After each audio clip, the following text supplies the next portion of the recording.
Kesukaran akan tiba. Masa kemurkaan Tuhan akan dinyatakan ke dalam bumi ini. Masa penghakiman akan Tuhan nyatakan ke dalam bumi ini. Oleh karena itu kita harus mempersiapkan bahtera supaya kita diselamatkan.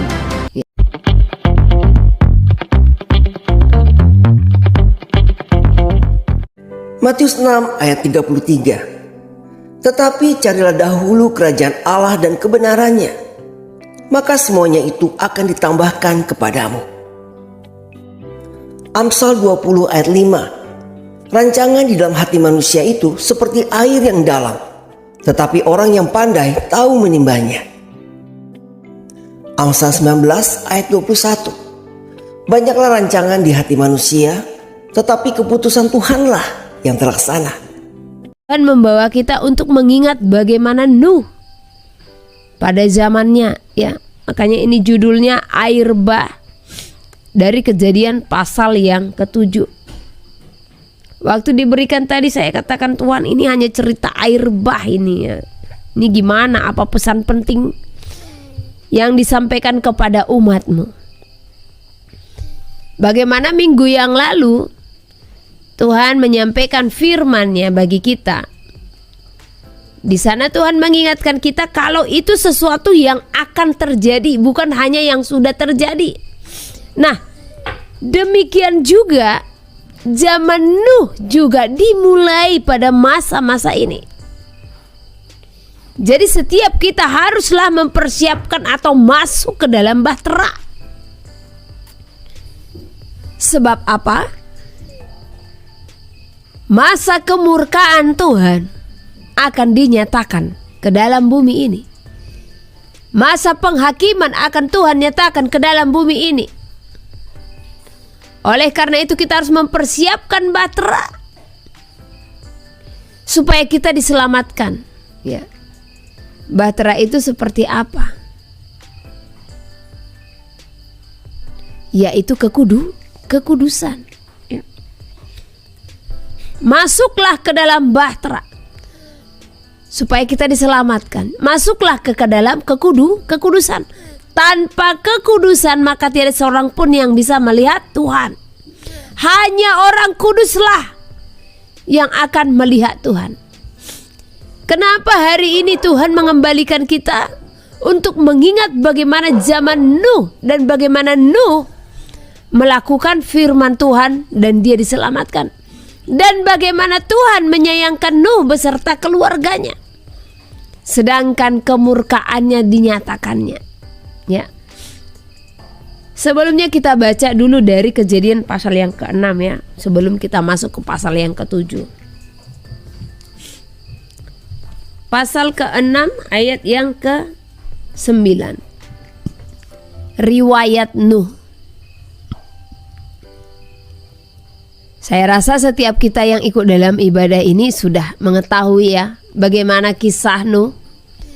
Bagaimana Tuhan menyatakan penyesalannya telah menjadikan manusia, ya.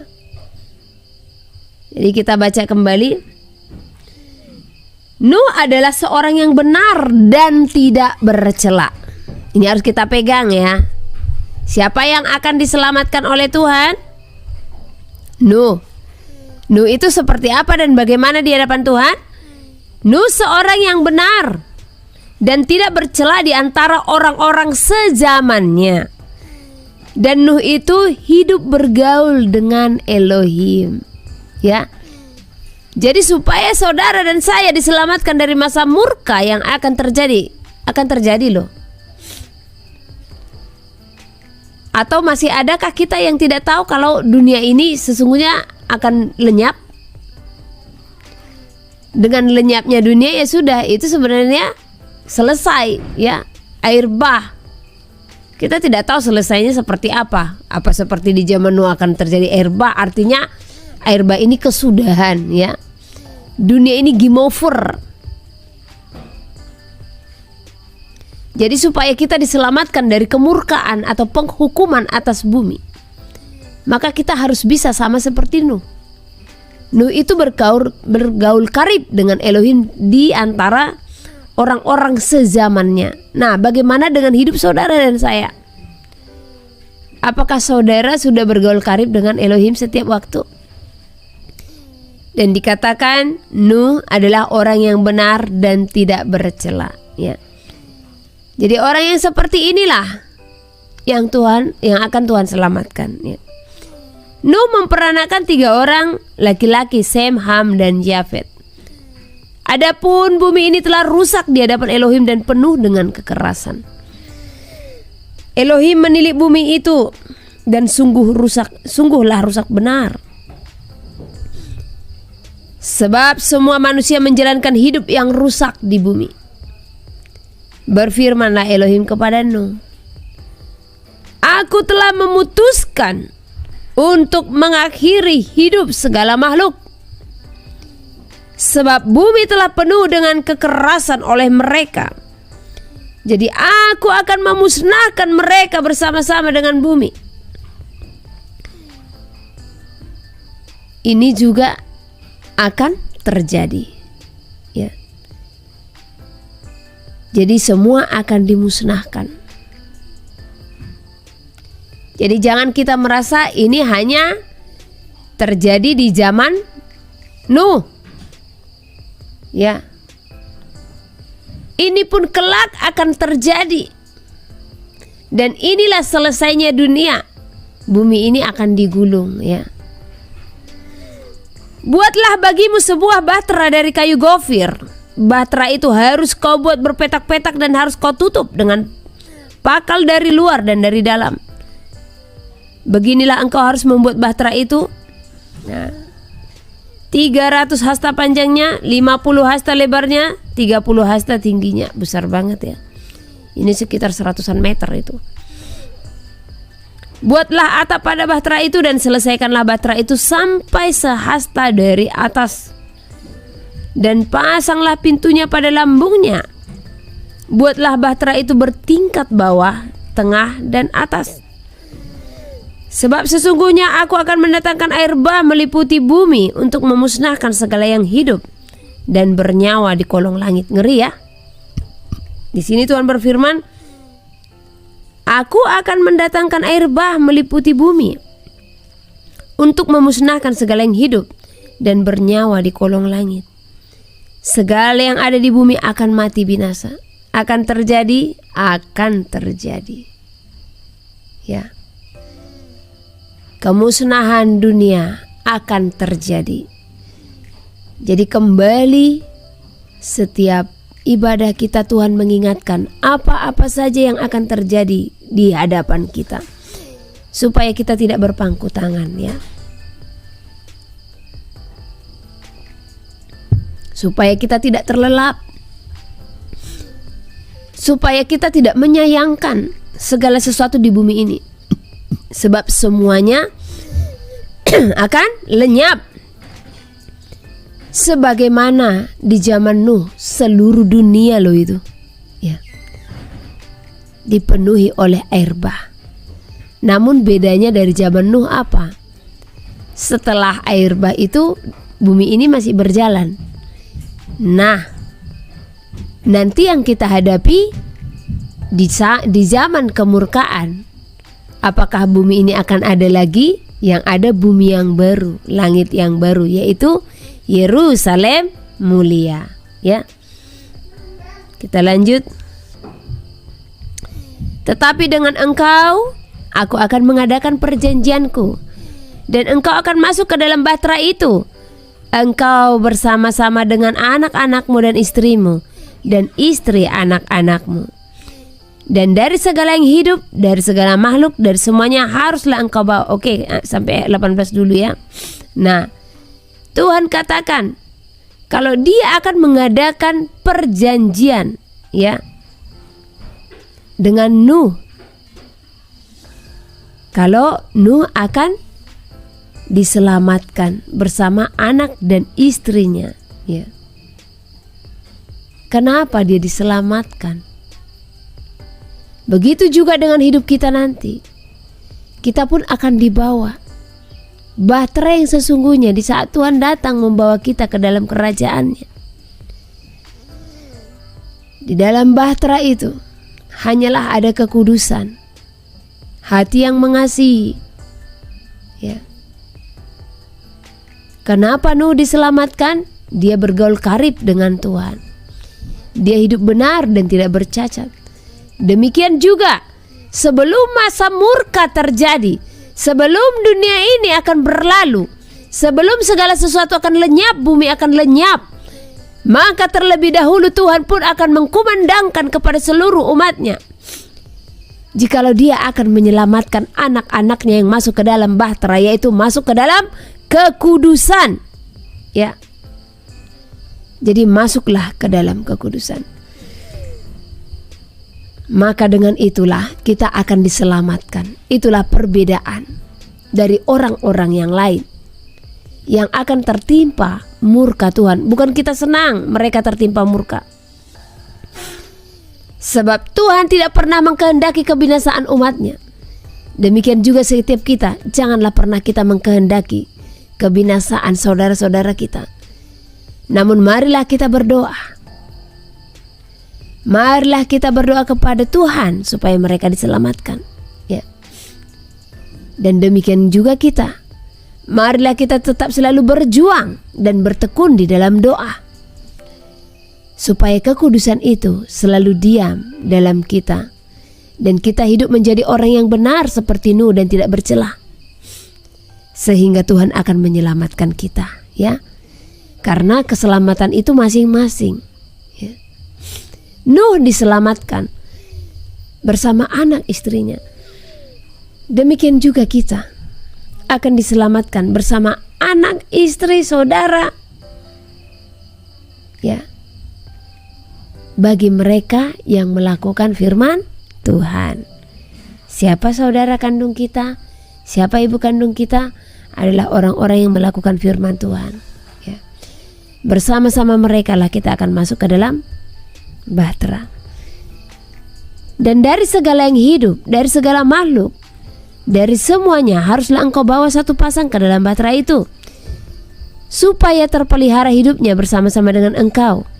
Jantan dan betina harus kau bawa. Dari segala jenis burung dan dari segala jenis hewan, dari segala jenis binatang melata di muka bumi, dari semuanya itu harus datang satu pasang kepadamu, supaya terpelihara hidupnya. Karena Tuhan mengasihi Nuh, Tuhan pun masih menyayangkan bumi ini. Dengan apa? Tuhan pun mempertahankan beberapa makhluk hidup yang nantinya hidupnya akan berlanjut. Ya. Nah, dan engkau bawalah bagimu segala apa yang dapat dimakan. Kumpulkanlah itu padamu untuk menjadi makanan bagimu dan bagi mereka. Lalu Nuh melakukan semuanya itu tepat seperti yang diperintahkan Elohim kepadanya. Demikianlah dilakukannya. Saya akan baca ke pasal yang ke-7. Lalu berfirmanlah Tuhan kepada Nuh, masuklah ke dalam bahtera itu, engkau dan seisi rumahmu, sebab engkaulah yang kulihat benar di hadapanku di antara orang zaman ini. Maka demikian jugalah Tuhan berfirman bagi kita di zaman ini. Tuhan pun akan memerintahkan kita untuk masuk ke dalam bahtera. Kita dan seisi rumah kita. Tuhan memerintahkan kita untuk masuk ke dalam bahtera itu supaya diselamatkan. Karena apa? Tuhan melihat kesetiaan kita. Jadi Tuhan membawa kita masuk ke dalam kerajaan sorga. Oleh karena Tuhan melihat kita benar di hadapannya, di antara orang-orang sezaman kita. Ya.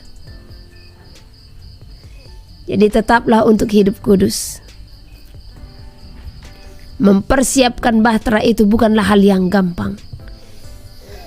Mempersiapkan bahtera bukanlah hal yang mudah. Engkau harus siap diejek. Engkau harus siap dicela, dihujat dan dihina. Namun percaya, Di saat engkau kuat akan hujatan, di saat engkau kuat akan fitnahan, celaan dan ejekan, maka ketahuilah, sebagaimana Nuh diselamatkan, maka demikian juga kita akan diselamatkan. Coba kita mengingat, kalau kita membaca bagaimana kisah Nuh, bagaimana dia diejek, bagaimana dia dicela, bagaimana dia dihina, hanya karena apa? Dia membuat batra yang begitu besar. Konyol rasanya, ya kan? Dan dia membuatnya pun di atas bukit. Orang membuat batra itu di mana? Ya dekat air kan gitu, ya. Dan bukan waktu yang singkat bagi Nuh untuk menyelesaikannya. Ini masih kontroversi. Berapa tahun Nuh membuat bahtera? Ada yang bilang 40 tahun, ada yang bilang 70 tahun, ada bahkan yang bilang 100 tahun ya. Namun kalau kita baca dari mulai riwayat Nuh, ya nggak nyampe lah 100 tahun ya. Adalah mungkin sekitaran 40, 50 atau 60 tahunan lah. Karena Nuh umurnya 500 tahun, dia melahirkan anak-anaknya. Nah, dan di saat air bah terjadi, dia berumur 600 tahun, ya kan? Nah, anak-anaknya sudah memiliki istri. Nah, kalau kita lihat umur orang dewasa ya, memiliki istri rata-rata kita taruh lah dulu 25 atau 30 tahun lah ya. Nah, kita taruh 30 tahun. Nah, jadi dia membuat bahtera itu, anak-anaknya pun sudah ada dan dia sudah punya menantu. Berarti sekitaran segitulah ya. Jadi antara 40 sampai 70 tahun lah Nuh membuat bahtera itu, ya kan? Nah, nggak ada yang tahu karena tidak ada tercatat. Saya nggak tahu apa di apa kitab-kitab lain di sini. Nanti saya akan baca ya. Berapa tahun Nuh membuat bahtera ya? 40 ada. Oke, 40 tahun. 40 tahun pun itu sudah waktu yang sangat lama ya bagi Nuh untuk membuat bahtera itu. Bayangkan bagaimana beratnya ya, bagaimana sulitnya Nuh harus menghadapi semua orang selama berpuluh-puluh tahun. Dia membangun bahtera dan dia menerima ejekan-ejekan dari orang-orang di sekelilingnya. Namun apa yang dia lakukan? Nuh tetap taat akan apa yang Tuhan perintahkan. Kenapa dia taat? Sebab dia percaya kalau yang memerintahkan dia, yang dia sembah adalah Tuhan yang berkuasa, yang mampu melakukan segala apapun dalam hidup manusia, dalam bumi ini ya. Namun banyak manusia tidak memiliki keyakinan seperti Nuh. Terbukti apa? Banyak manusia yang masih meragukan Tuhan, masih memiliki rasa takut, masih memiliki rasa khawatir. Setiap orang yang masih memiliki rasa khawatir dalam hidupnya ya, maka dia meragukan kuasa Tuhan. Nuh beriman penuh, beriman teguh akan Tuhan yang dia sembah adalah Tuhan yang akan menyelamatkan. Jadi jikalau saudara percaya penuh kepada Tuhan, kepada Elohim dengan segenap hatimu, maka sekalipun ejekan, celaan, hinaan, hujatan yang kau terima di saat engkau melakukan kehendak Tuhan, maka maju, berjalan terus ya. Jangan pernah mundur, jangan pernah undur. Sebab orang yang mundur dari imannya, maka perkenanan Tuhan akan lepas daripadanya ya. Ini masanya kita memasuki zaman Nuh. Bahkan kita sudah berada di dalamnya sekarang ya. Kita harus mempersiapkan bahtera keselamatan ada di dalamnya. Kalau kita tidak mempersiapkannya, maka kita akan terhanyut sebagaimana orang-orang di zaman Nuh terhanyut di saat air bah terjadi. Masuklah ke dalam kekudusan. Hiduplah di dalam kasih. Hiduplah di dalam perkenanan Tuhan. Jangan biarkan air bah itu, jangan biarkan kebinasaan di dalam bumi ini menghanyutkanmu.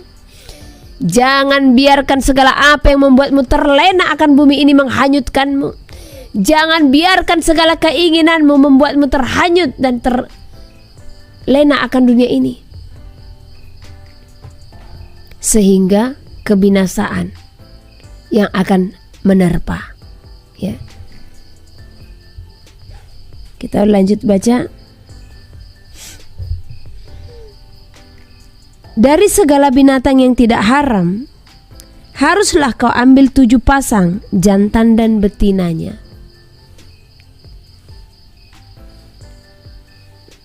Ulang ya.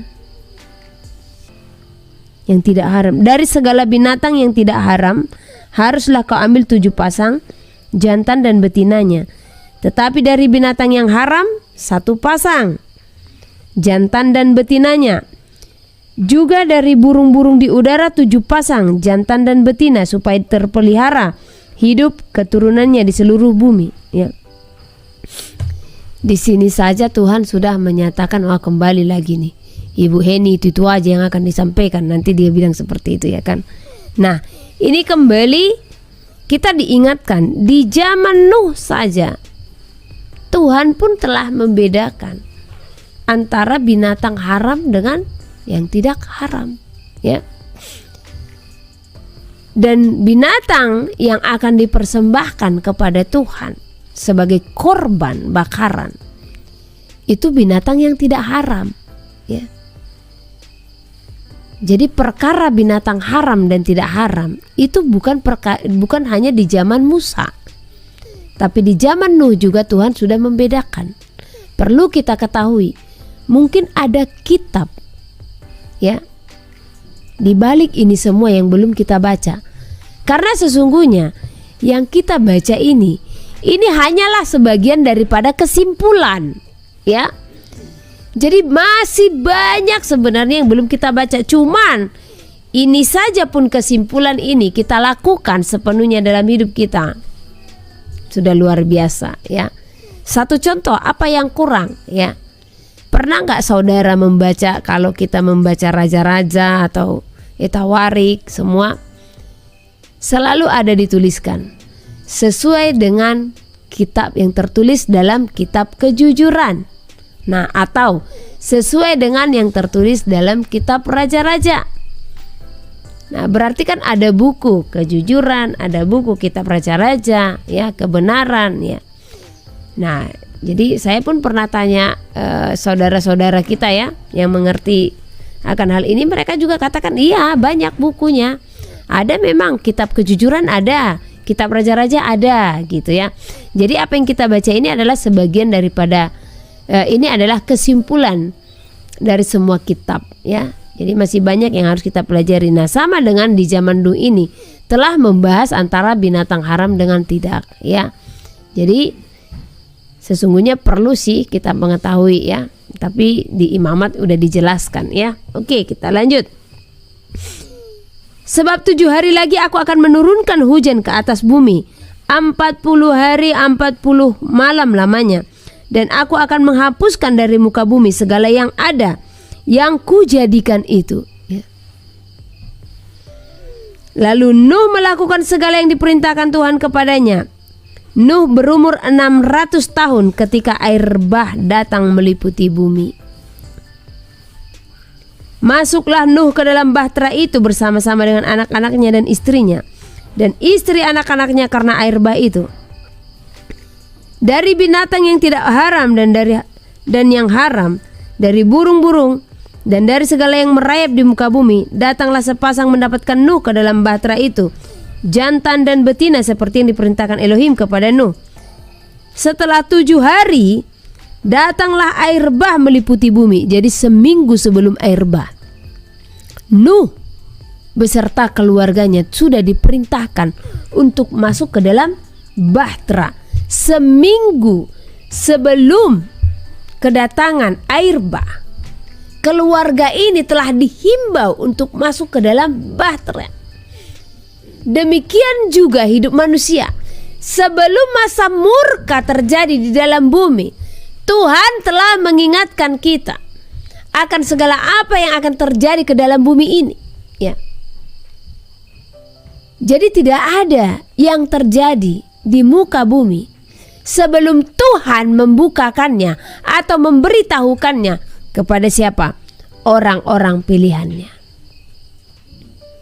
Tinggal bagaimana kita, ya, menyikapi segala himbauan tersebut.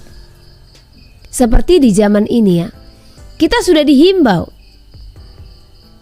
Jikalau hari Tuhan sudah akan tiba, kedatangannya sudah akan tiba, ya. Masa penghakiman atas bumi sudah akan tiba. Tetapi banyak kita yang masih berpangku tangan, banyak kita yang masih berleha-leha, banyak kita yang masih kurang peduli, bahkan tidak peduli, bukan hanya kurang peduli, tidak peduli akan himbauan tersebut, yang masih semena-mena melakukan segala kejahatan, ya. Kenapa air bah dinyatakan atas bumi? Karena kejahatan di muka bumi sudah semakin besar. Demikian juga di akhir zaman. Kenapa kemurkaan Tuhan akan dinyatakannya? Sebab manusia juga sudah semakin syarat dengan segala dosa, dengan segala kejahatan, ya. Coba kita cek zaman ini. Apakah kita sudah memasuki Sodom Gomora? Dunia telah memasuki Sodom Gomora. Saya ingat beberapa tahun silam Tuhan katakan, anakku sampaikan kepada seluruh bumi, kemurkaanku akan aku nyatakan ke dalam bumi ini. Sebab bumi ini telah dipenuhi dengan Sodom dan Gomora. Ini Tuhan sudah berfirman beberapa tahun yang silam, ya. Kenapa Tuhan katakan demikian? Sebab itu nyata terjadi. Coba kita lihat, ya. Coba kita cek. Apakah dosa Sodom Gomora itu telah memenuhi bumi? Iya. Dosa Sodom Gomora telah memenuhi bumi, bahkan lebih parahnya lagi. Pernikahan mereka pun disahkan di dalam gereja. Apa ini tidak menghina Tuhan? Ya. Apa semua ini tidak menyepelekan Tuhan? Bahkan lebih jahatnya lagi. Beberapa waktu silam, mungkin saudara juga pernah melihat, ya. Ada pendeta, sama-sama pendeta, laki-laki. Mereka menikah dan dinikahkan di dalam satu gereja, ya.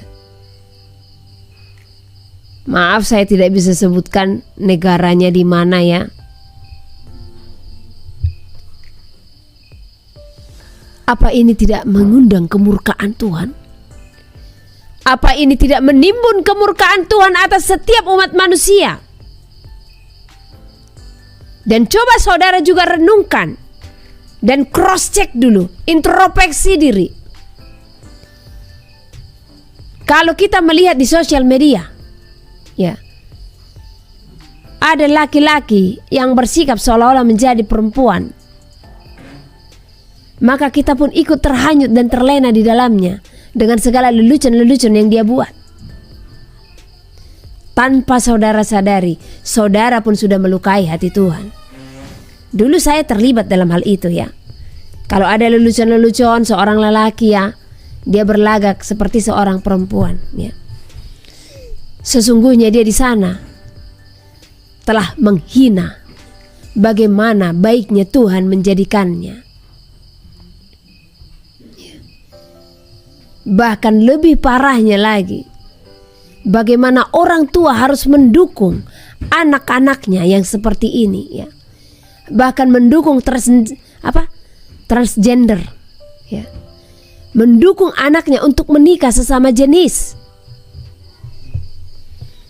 Kalau saya melihat video-video, ya, mereka seperti terharu menikahkan sesama jenis, ya. Kegeraman ada di dalam hati ini. Jangan saudara berpikir itu hanya ada di luar negeri. Di Indonesia banyak sekali. Sangat banyak. Bahkan di depan mata saya pun telah melihat hal yang demikian. Bagaimana di dalam gereja-gereja bahkan pengerja ada yang satu, yang pasangan satu jenis sejenis, lesbian sama gay, bahkan dipercayakan untuk melayani di dalam gereja.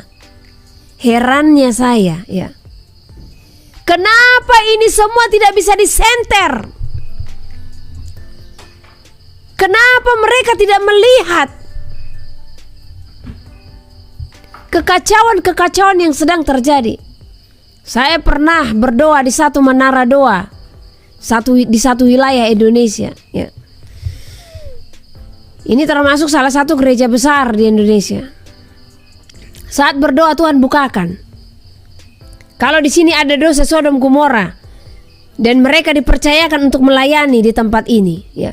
Saya langsung katakan kepada pendoa di sana, Tuhan berfirman, di tempat ini ada pelayan, mereka pasangan satu sejenis, dan kenapa mereka dibiarkan? Dan pada akhirnya dia pun cerita, ya, bahkan wakil gembala katanya, ya. Wakil gembala merupakan seorang yang terikat dengan dosa LGBT. Dan masih ada juga pengerja-pengerja yang lain. Wow, ya. Dosa seperti ini sangat banyak kita temukan di dalam gereja-gereja. Pernah lagi, ya. Ini termasuk gereja besar juga, ya. Pendoanya, dia terikat hubungan dengan anaknya sendiri, cuman memang gak anak kandung, ya, anak tiri. Pendoa bahkan sudah tua, ya, dengan ikatan kasih mesra dengan anak tirinya yang sejenis. Dan itu dipercayakan menjadi seorang pendoa berpuluh-puluh tahun. Bagaimana gereja-gereja tidak bisa melihat semua ini? Ya. Jangankan itu. Pertama sekali saya di dalam karismatik, waktu beribadah, dan di situ yang membuat saya sempat kecewa, ya. Saya pun dimentorin dengan seorang yang akhirnya ketahuan kalau dia pun terikat dengan dosa LGBT.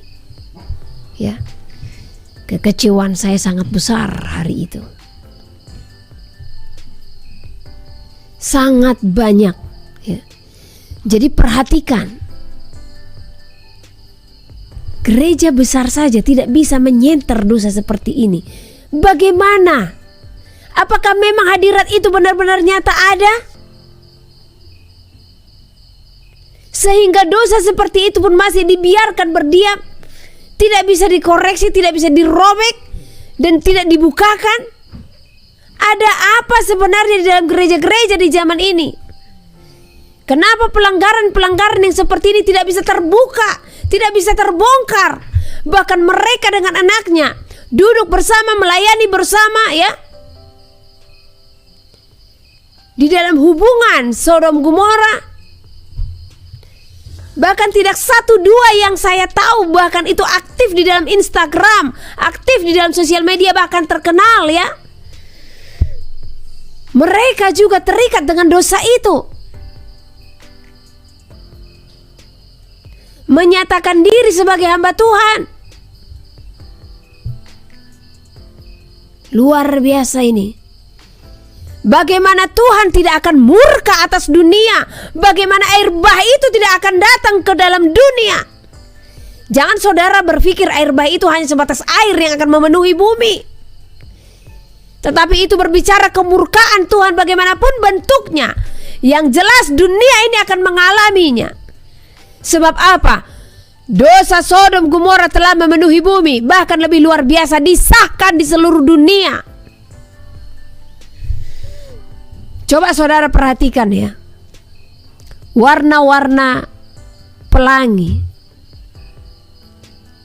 Dan ini lagi tren di akhir zaman ya. Warna-warna pelangi ini itu 6 warna. Pelangi Tuhan 7 warna. Sebenarnya itu lambang apa sekarang dipakai? Lambang LGBT ya. Jadi kalau sekarang kan banyak nih musim mainan dengan warna-warna itu ya. Bahkan ada kafe-kafe dengan kursi dengan warna-warna itu ya. Memang warnanya kelihatan menarik, bagus. Tetapi itulah warna sebagai simbol dari LGBT yang telah disahkan di seluruh bumi ya. Jadi parah nggak? Apa iya Tuhan akan membiarkan bumi ini seperti ini saja? Apa iya Tuhan akan membiarkan dunia ini semakin merajalela dengan segala kelaliman? Apa iya Tuhan akan diam dengan segala kejahatan-kejahatan yang memenuhi bumi? Tuhan tidak akan pernah diam. Ya. Dia akan menyatakan kemurkaannya. Dan inilah akhir dari dunia. Ya. Tidak ada masa percobaan. Karena hidup dunia ini sesuai dengan apa yang tertulis ya. Kitab Wahyu sebagai endingnya. Dan kita menuju kitab Wahyu tersebut. Dan sekarang pun kita telah berada di zamannya Wahyu tersebut. Jadi jangan terlalu santai dalam hidup ini ya. Telah banyak segala sesuatu yang dihalalkan oleh gereja-gereja yang sesungguhnya di hadapan Tuhan tidak berkenan ya. Saya pernah menelepon seorang pendeta di mana saya dengar dia akan hendak menikahkan seseorang yang saya tahu seseorang itu bercerai dengan istrinya. Di saat saya tanya pendeta ini apa iya pernikahan seperti itu akan disahkan di gereja? Iya inang, karena mereka datang. Daripada mereka jinah, daripada hidup mereka seperti itu, ya, apa salahnya kita melayani mereka dan kita menerima pernikahan itu? Mau dilayani, mau diterima atau tidak diterima, tetap pernikahan mereka adalah zina. Tetap tidak berkenan di hadapan Tuhan, ya. Jadi jangan karena menjaga hati manusia, kita harus mengabaikan perintah Tuhan. Tuhan tetap tidak berkenan dengan pernikahan yang demikian, ya. Pernikahan karena perceraian saja Tuhan tidak berkenan, apalagi pernikahan dengan sesama sejenis. Jadi perhatikan, dosa-dosa ini akan memenuhi bumi. Karena apa? Karena musuh-musuh kita sedang bekerja dengan giat, sedang bekerja dengan keras untuk menyesatkan seluruh umat manusia. Mereka akan menyesatkan dari seluruh penjuru bumi. Artinya apa? Mereka akan menyesatkan dari segala sisi, baik dari pikiran kita, baik dari hati kita, baik dari segala perbuatan kita. Iblis akan menyesatkan umat manusia.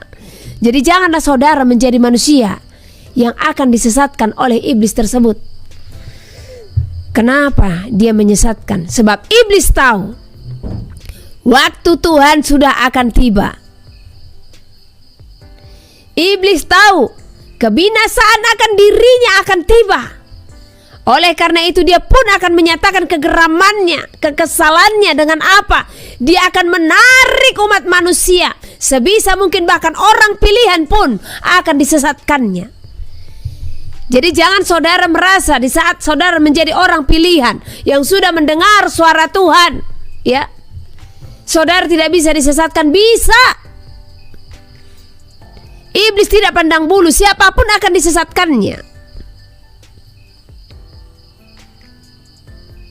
Jadi bukan berarti karena sudah mendengar suara Tuhan gak bisa disesatkan. Setiap orang selama hidup di dalam dunia, selama matahari masih menyinarkan terangnya, ya, selama hari masih berganti, ujian-ujian masih akan tetap kita hadapi. Jadi jangan pernah merasa di zona nyaman. Karena siapa yang berada di zona nyaman, dialah yang telanjang itu. Sebab sesungguhnya hari di depan kita adalah ujian yang masih nyata, yang harus kita hadapi. Namun tetaplah berjaga-jaga di dalam Tuhan, supaya kita tidak bisa disesatkan, supaya kita tidak bisa diombang-ambingkan, ya. Jadi dunia ini sudah kacau, akhlak sudah kacau, karakter sudah banyak yang terongrong, ya. Sudah binasa. Bahkan sekiranya ada ukuran yang mengukur, sekiranya ada manusia di zaman Nuh masih hidup di zaman ini, kalau kita bertanya mana lebih kacau, manusia zaman dulu atau zaman sekarang? Zaman sekarang. Kenapa saya katakan demikian? Di zaman ini Tuhan telah datang, ya, ke dalam dunia. Di zaman Nuh belum ada Yahushua Masiah. Dia belum datang.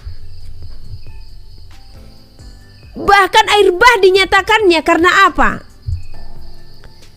Karena kekesalannya, karena kegeramannya akan manusia yang melakukan kejahatan. Tetapi di zaman kita apa? Ya.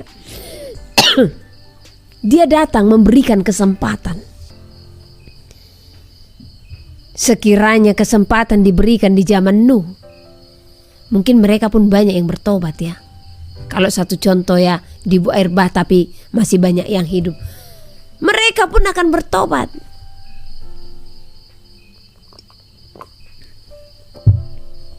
Ini di zaman kita udah dikasih kesempatan, yang ada menyia-nyiakan kesempatan yang Tuhan berikan. Masih semena-mena. Banyak yang tidak peduli hati Tuhan. Sangat banyak, ya. Bahkan merajalela dengan segala kesalahan-kesalahan, merajalela dengan segala dosa dan menikmati dosa-dosa tersebut, ya.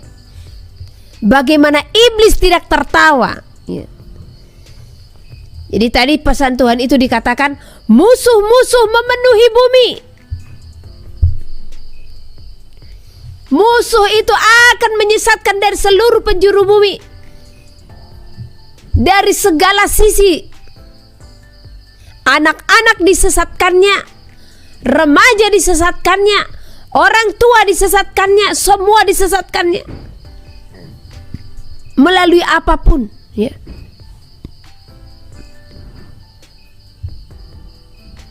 Kedegilan hati manusialah, kebebalan hati manusialah yang mendatangkan murka Tuhan.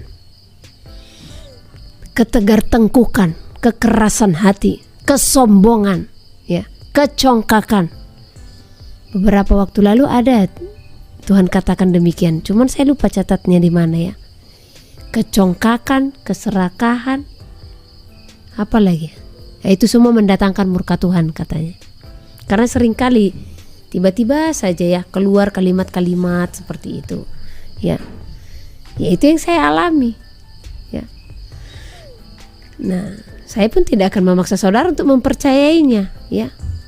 Kalau saudara heran, ya terlebih saya yang mengalami, saya pun heran. Tiba-tiba nanti dari mulut ini, ya, dikeluarkan keserakahan, kecongkakan telah memenuhi bumi, ya, gitu. Jadi sama seperti yang tadi, ya, disampaikan semua. Musuh-musuh memenuhi bumi, hentikanlah, kata Tuhan, ya. Jadi kita harus menghentikan pekerjaan musuh. Haleluya. Dengan apa? Sangkal diri, pikul salib, ya. Kita harus menghentikan pekerjaan si jahat. Dengan apa? Kita harus mengenali siasat-siasat si jahat. Beginilah firman Tuhan, penebusmu, yang Maha Kudus, Allah Israel. Akulah Tuhan, Allahmu, yang mengajar engkau tentang apa yang memberi faedah, yang menuntun engkau di jalan yang harus kau tempuh. Maka Yesus berkata pula kepada orang banyak, katanya, Akulah terang dunia. Barang siapa mengikut aku, ia tidak akan berjalan dalam kegelapan, melainkan ia akan mempunyai terang hidup. Kata Yesus kepadanya, Akulah jalan dan kebenaran dan hidup. Tidak ada seorang pun yang datang kepada Bapa kalau tidak melalui aku. Tuhan Yesus memberkati.